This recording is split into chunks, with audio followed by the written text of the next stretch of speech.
Welcome back to Squawk Box. Let's get back for final thoughts with Don Luskin, Chief Investment Officer at Trends Macroanalytics, live out of Palo Alto, California. And Graham Maxon is staying with us from the Insight Bureau here in Singapore. Don, let me get to you first of all. We've been debating the pros and cons of the overnight moves, the global central bank cuts around the world. Let's talk about what one does with one's cash, what cash one has left. You know, I was reading an transparently, sales of safes are booming. People are sticking their money in safes at the moment for want of a better place to put them. What would you be doing? Oh boy, I think I'd buy a safe big enough to contain my entire body. I think I'd go in that safe and I'd close it, pull in the door after me. Go and hibernate for 100 years and hope it gets better when you come and wake up again. Exactly.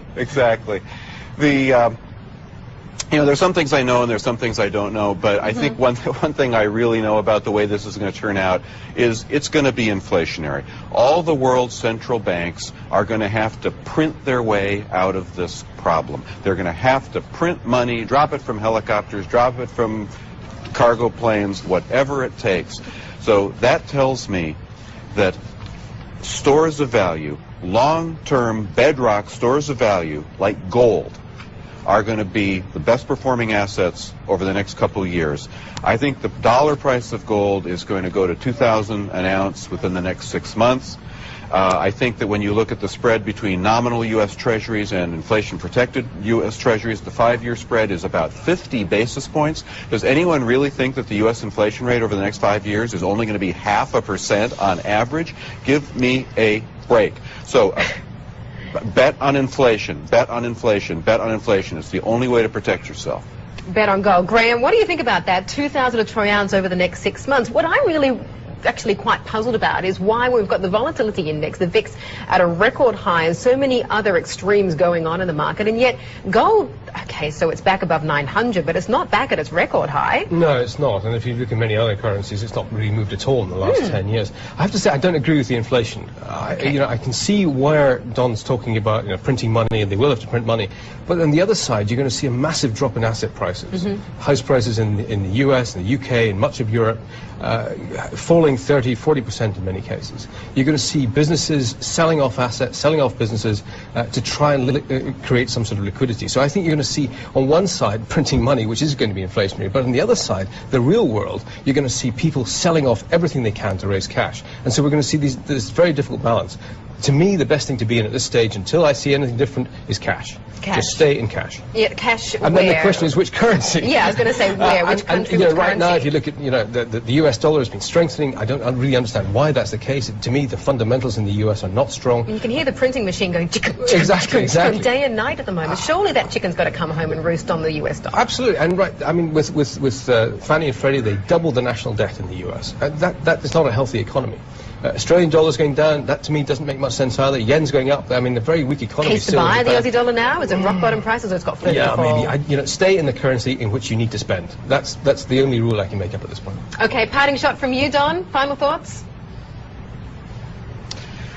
Well, the problem with the strategy of staying in cash is you can run but you can't hide.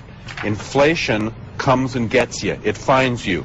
It's like the leak in your boat, and the water will always find the leak. So if you go to cash, you're vulnerable to inflation.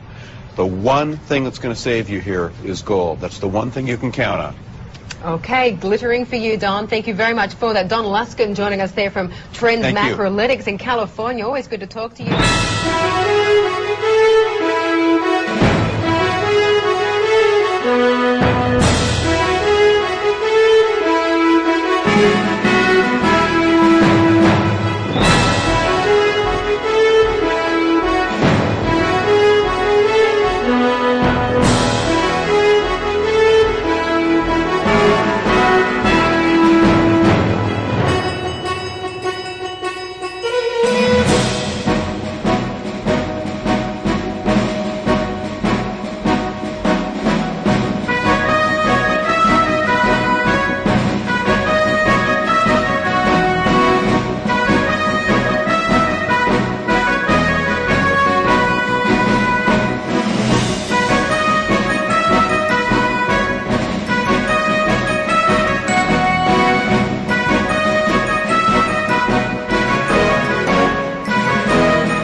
Hello, my name is Ron Anthony, and I want to share with you today a very rare and very precious business, the precious metal, gold, okay? And how gold is fundamentally the only real money left on this planet.